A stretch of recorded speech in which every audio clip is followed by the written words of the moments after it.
తుళ్లూరు పరిసర ప్రాంతాల్లో వివిధ కార్యక్రమాలు జరిగాయి. వివరాలు రాజధాని రిపోర్ట్లో.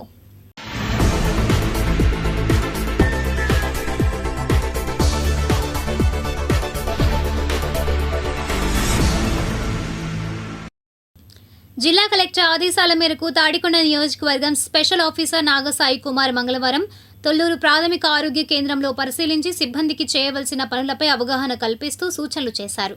ఆసుపత్రి ప్రాంగణంలో శుభ్రత విషయంలో సిబ్బందిని మందలించారు.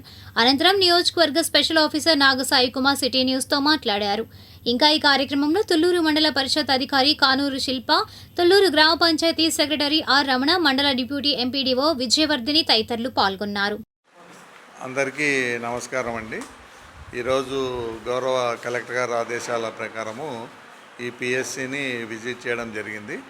ముఖ్యంగా పిఎస్సిలో మనకు ఎటువంటి సేవలు అందుతున్నాయి ప్రజలకి, డాక్టర్సు అండ్ సిబ్బంది ఏ విధంగా ఉన్నారనే దాని మీద ఎక్కువగా మనం ఇక్కడ రివ్యూ చేయడం జరిగింది. దాంట్లో భాగంగా పిఎస్సి లోపల పరిశుభ్రంగా ఎలా ఉంది, అవుట్ సైడ్ ఎలా పరిశుభ్రం ఉన్నదని చెక్ చేయడం జరిగింది. దాంట్లో భాగంగా డాక్టర్స్కి అండ్ సిబ్బందికి వాళ్ళు చేయవలసిన వాటి ఇన్స్ట్రక్షన్స్ వాళ్ళకి ఇవ్వడం జరిగింది. ముఖ్యంగా మనకు ప్రజలు మన దగ్గరికి వచ్చిన ప్రజలకి డాక్టర్స్ అందుబాటులో ఉండాలనేది. రెండవది, డాక్టర్స్ వాళ్ళకి వచ్చేటువంటి మందులు ఉచితంగా మందులు సరఫరా చేయమని చెప్పడం జరిగింది. ఈ మూడవది, ఈ పరిశుభ్రత గురించి ఈ 3 క్వశ్చన్స్ ప్రజల యొక్క అభిప్రాయాన్ని కూడా అడగడం జరుగుతుంది. కాబట్టి వాళ్ళకు కూడా దీని మీద అవేర్నెస్ కల్పించండి అని చెప్పి డాక్టర్ గారికి, అదేవిధంగా నాకు ఉన్నటువంటి సిబ్బందికి తెలియజేయడం జరిగింది. తెలుగు శక్తి పార్టీ అధ్యక్షుడు బివి రామ్ తుళ్లూరులో మీడియా సమావేశం ఏర్పాటు చేసి ఆంధ్రప్రదేశ్ని అప్పులు ఆంధ్రప్రదేశ్గా మార్చేశారని, ఇంకా అనేక విమర్శలు చేయడాన్ని ఇది ప్రజా రాజధాని లేక కార్పొరేట్ రాజధాని అని, రాష్ట్రంలో పెట్టుబడులపై శ్వేతపత్రం విడుదల చేయాలని, ఇంకా వివిధ విమర్శలు చేయడాన్ని మంగళవారం తుళ్లూరు తెలుగుదేశం పార్టీ నాయకులు మాదిగాని గురునాథం విలేకరుల సమావేశం నిర్వహించారు. బివి రామ్ అనే వ్యక్తి గతంలో తెలుగుదేశంలో ఉంటూ అతనుకు పదవి ఇవ్వకపోవడం వల్ల ఇప్పుడు వైసీపీకి అనుకూలంగా మాట్లాడుతూ వైసీపీ పార్టీకి కోవర్టుగా పనిచేస్తున్నాడని గురునాథం మండిపడ్డారు. మాదిగాని గురునాథం, రాష్ట్ర తెలుగుదేశం పార్టీ నాయకులు, మీడియా మిత్రులకు నమస్కారం. నిన్న ఒక పిట్టల దొర రామ్ అనేటువంటి వ్యక్తి తెలుగు శక్తి అని ఏదో పేర్లు పెట్టుకొని అమరావతి గురించి అసభ్యంగా, రైతుల గురించి వాళ్ళ ఆత్మగౌరవాన్ని దెబ్బతీసే విధంగా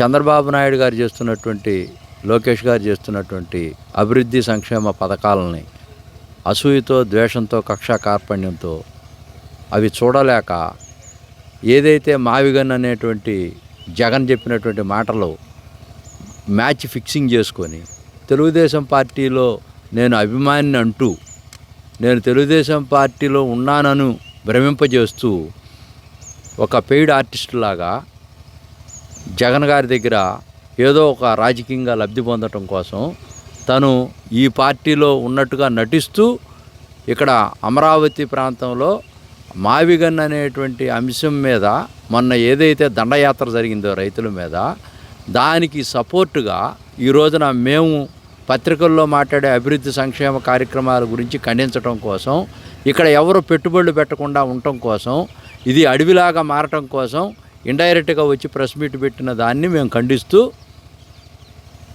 ఏమన్నావు, ప్రజా రాజధాని కాదు ఇది కార్పొరేటివ్ రాజధాని అన్నావు.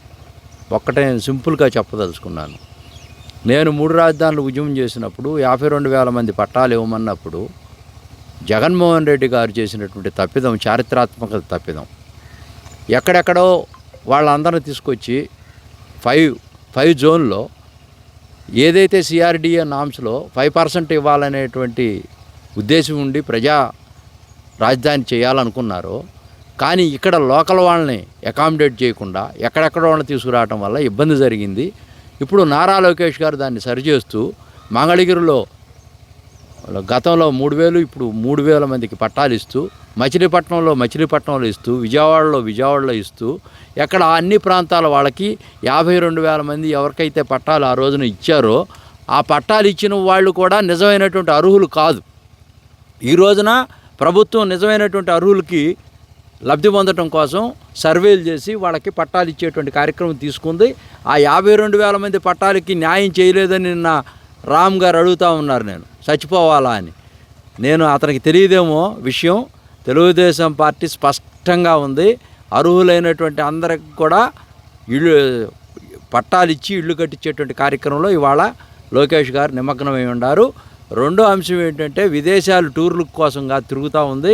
అతనికి తెలియదేమో విశాఖపట్నంలో 6,665,000 కోట్ల రూపాయలతో ఎకో సిస్టమ్ అంతా కూడా డెవలప్ చేసి ఏదైతే డేటాబేస్ సెంటర్స్ అన్నీ కూడా అన్నీ తీసుకొస్తూ అక్కడ బ్రహ్మాండమైనటువంటి అభివృద్ధి చేస్తున్నాడు. కళ్ళు లేని కబోదిలాగా చూడటం, నేను మాజీ మంత్రి కొడుకునని చెప్పుకొని చెట్టు పేరు చెప్పి కాయలు అమ్ముకొని కులాలను అడ్డం పెట్టుకుని కుక్క మూతి పిందిలాగా మా తాతలు లేతులు దాగారు మా మూతులు వాసన చూడండి అని చెప్పుకునేటువంటి రాము ఈ రోజున ఈ పార్టీలో ఏం ఆశించి తెలుగుదేశం పార్టీలో అది అందలేదనో, లేకపోతే పదవులు రాలేదనో, లేకపోతే జగన్ పార్టీకి ఫేక్గా మారిపోయి కోవర్ట్గా. రామ్ గారు, మరొక్కసారి కనుక నువ్వు ఈ ప్రాంతానికి వస్తే నేను పోలీస్ స్టేషన్లో కేసు పెట్టబోతా ఉన్నాను నీ మీద. అమరావతి అభివృద్ధిని అడ్డుకోబోతున్నావు, వ్యక్తిగతంగా పదజాలం చేసావు.